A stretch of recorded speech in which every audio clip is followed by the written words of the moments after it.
rebuilding. The catastrophic failure, a new start. Physically, mentally, our careers, our businesses. Step back, first step, next step. The driver in me just wants to get it done tomorrow.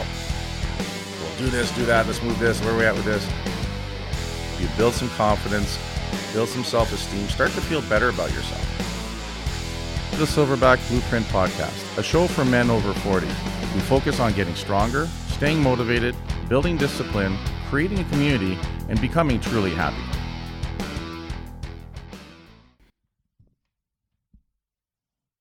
That was like a long dramatic pause. I was practicing my public speaking. So they sit there and they say, hey, just stare at everybody and just pause and make people a little bit uncomfortable. And I'm like, well, I already make people uncomfortable. But they're like, make them more uncomfortable. I'm like, wow, there's a lot of ways they could do that. And I said, I'll try this pause thing because it seems like it doesn't take as much effort. Anything more than that seems like cardio. So, guys, welcome to episode number 47 of the Silverback Blueprint Podcast. And before I go any further, I may have jumped the gun a bit on the deadlifting power of the hostile hoodie. Now, apparently when I asked Luke if he was recording, he shook his head no, and then I realized he was on the phone call and he was talking to somebody else. So it may have gotten out there that I was supposing that my green hoodie had somehow led me to a triple on my deadlift of 750. And when I did the math, I actually added it up properly, and there was 370 pounds on the bar. However, I did triple it, and I was wearing the hoodie, so you can see how that could have got, just extrapolated. And guys, that's what we call bro science. It's that's how it happens right there.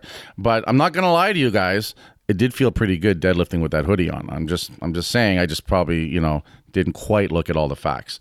But don't take my word for it. Buy a hoodie and see if you pull deadlift, a 750 deadlift for a triple. I mean, maybe it does work. Maybe I didn't believe enough in it. I'm not sure. Anyway, here we are, episode number 47. Today I want to talk about, and I say today, but we shoot like 17 of these in an afternoon.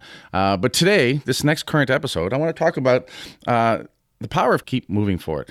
It's super important that no matter what's happening in your life, right? Good stuff, bad stuff, boredom, right? Is that we somehow still keep moving forward. And there's a couple of things I think you need to make sure you're doing to be able to know if you're moving forward. And I think that's the classic point A to point B. If you don't have a goal or a vision or a plan, it's pretty hard to know if you're moving forward, right? So that's where I think a lot of us get caught up on is we're doing stuff, we're going through the motions, we're getting up, we're going to work, we're dealing with the job, we're dealing with the business, we're dealing with the wife, the kids, the friends, the day-to-day stuff. Busy work, important work, some of it obviously, but a lot of times I think we just get caught up in the flow. Right? We get to work, and once, I have my coffee, this happens, boom, boom, boom. For me at the gym, I might have a couple sessions set up, so I make sure I'm there ahead of time, review what I want to do, and then get at it. And then, stuff happens throughout the day that starts to fill things up, right? And that's the normal thing, and that's where we want to, it's good. But is that keeping us moving forward? Are we truly moving forward? So like I said, to know if we're moving forward, we need to know what our start point was, and we need to know where it is we want to go. Right? If you're doing any kind of navigation, especially the freestyle, where you're on the ocean, where you're in an aircraft, we know where we want to go. We know where we're leaving from. But the whole time that aircraft, for example, is in the air, it's always making micro adjustments, moving itself onto the path, right? It's not a straight line. There's all kinds of things happening when you're up in the air. That's pretty freaky. I'm talking about being in the airplane, and a picture of us on the airplane in Europe just popped up. I'm like, that's crazy. But at the end of the day, what's happening is there's always these minute course corrections because the wind is hitting that plane, the turbulence, air pockets, it's moving up, it's moving down, it's moving sideways, it's being moved around. So constantly, whether it's autopilot or the pilot himself, he's always reading his instruments, he's always reading his directional stuff, and that's the technical term, by the way, guys, directional stuff. I know a lot of things. And, it's always readjusting, right? And then it gets to the destination. But the key is the word as a departure and a destination, a starting point and an ending point, right? And if we don't have those things, if we don't spend some time to talk about, think about, or write down what our goals are, what we want to do, if we let things just happen to us, then shit just happens to us, right? And the scary part, and here's the hard part, guys, especially, for us over 40, over 50, in our 60s and beyond, is that time starts moving faster and faster and faster, right? And what happens is, if we don't have some purpose, if we don't have some direction, right? 6 weeks go by, 6 months go by, 6 years go by. And when we look where we're at, we haven't moved much further. In fact, sometimes we're slipping back, right? Or we're off to a tangent to one side, right?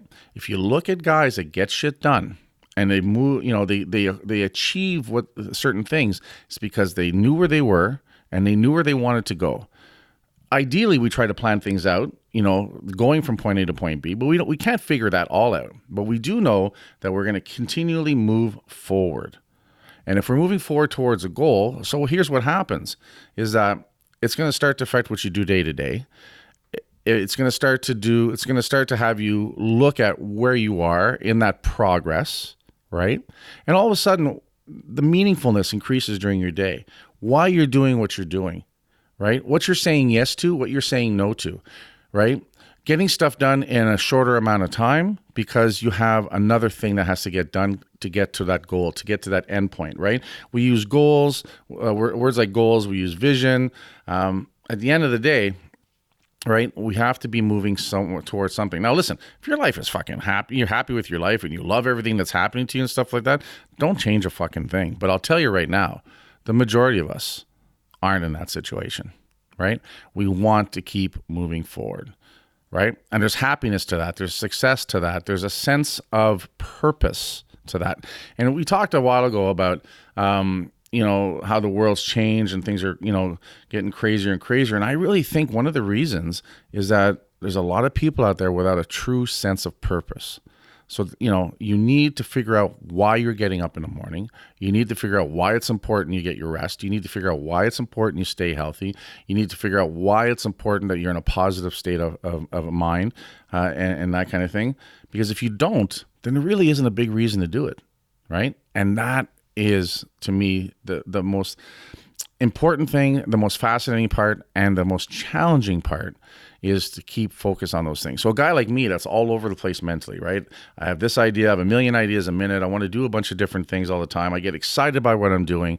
And then every time you do stuff, tangents, right? I'm having trouble with English as my first or second language today. All these tangents appear, or you can go to the left, you can go to the right, or you can pursue this thing, right? And the thing is to keep course correcting. That's the one thing I'm working on hard right now. And the better I do it, the more effective I'm becoming is to course correct. It's like when we took computers early on, and some of the basic programming, we learned the flow chart, if and, right? The if and or then flow chart. So if this is the case, then we go here. If this is the case, then we go there, right? So it's kind of simplifying it, but it's similar. It's the same idea.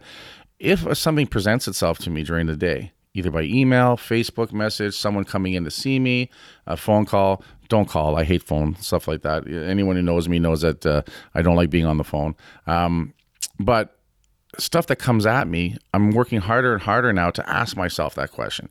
Is it moving me towards these 2 or 3 main goals that I have, these 2 or 3 visions that I have for myself, the business, the brand, right? And when I say myself, inside that in myself is my health, my happiness, my family, my purpose, right? In the brand, it's about building the brand, working with, suppliers to create things. It's about creating things that, clients that, like what we're doing, that they're going to want, like all those things. So inside of all those 2 or 3 main things, there's a lot of little things, obviously, that happen.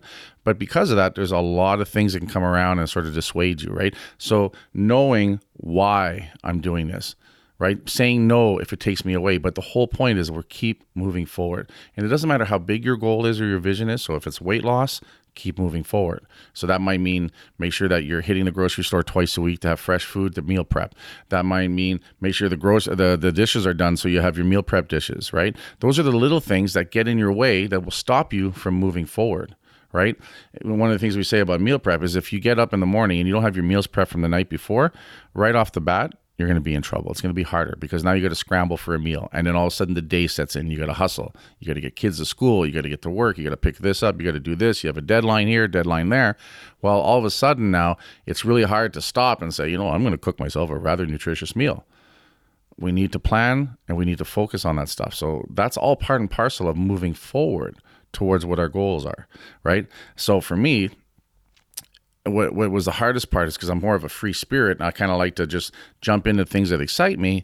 My weaker area has always been in preparation and consistency, the small things, right? That kind of stuff. That's the stuff that the more I work on it, and whether it's I'm doing it or I've hired someone to do some of the parts or I'm developing a system so those things behind the scenes get done more effectively.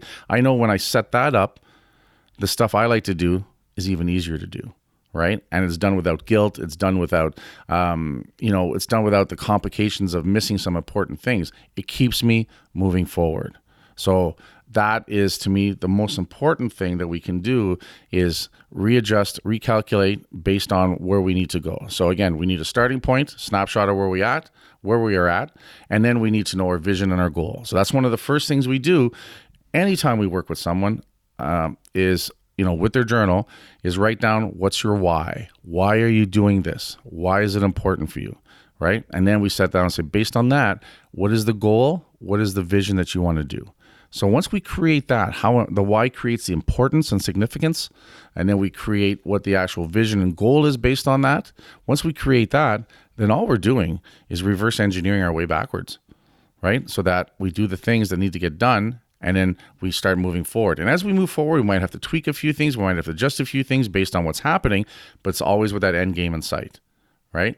People that achieve their goals on a small level to a huge level do it because they keep course correcting and they keep moving forward what's happening. If the same thing keeps getting in the way, then that's a sign for you to look at why does this thing keep coming back? Am I not organized? Am I not taking care of something important? Because if it keeps coming back and getting in the way, then that's you're being told basically by the universe or by whatever that you need to take care of this so you can keep moving forward, right? Those are the things we have to look at overall. So again, I think super important. I think sometimes it's something that doesn't get enough attention is how important it is. We get excited about setting goals and visions. We get excited about, I'm going to do this. I'm going to create the best version of myself. And that's all powerful. That's all exciting. But we need to know then the daily responsibility we have, the daily, the hourly, by the minute responsibility we have is to make sure that we're moving forward. We're moving towards what that goal was or is or should be, right? So again, every once in a while, sit back, look at what your goal and vision is, and then look at where you're at, and then look back and see what kind of progress have you made. You can make incredible progress as long as you focus on it, right? But it's so easy, guys, to get caught up in the day-to-day, and then you just start circling the bowl, and you get no further. That's all I got to say on that for now today, guys. So I'm going to keep moving forward with this podcast. The goal is to keep getting them out there and keep things happening, guys. In the meantime, head on over to iTunes. Cool thing Luke just showed me, those of you that have the iPhone 7 or 8, or maybe even the 6 now, I don't know what's going on. But with the latest updates, when you use the actual podcast app from Apple, when you call up our podcast, you can actually keep scrolling down to the bottom and you can actually rate the podcast right from there. How cool is that, guys? I'm always asking for reviews. I'm always asking for those 5-star ratings because they help us out a lot. And now it's even easier than ever. Just go, especially if you're using that app. I don't know how it works on other apps overall, but Luke and I just went over that and he just scrolled to the bottom and then you can actually rate right from that individual episode you just listened to. 5 stars, of course. If there was a 6-star, I know you guys would be hitting it. And then little blurb as to why you're liking it, what you're getting from it, and then just hit enter and boom, you're done. It doesn't get easier than that, guys. It really helps us out a lot. And also head on over to Hostile Gear. Get yourself a really cool hoodie, cool t-shirt, something that says that you're hostile to mediocrity and you're hostile to settling for anything less than the best version of yourself. And I'll talk to you guys later.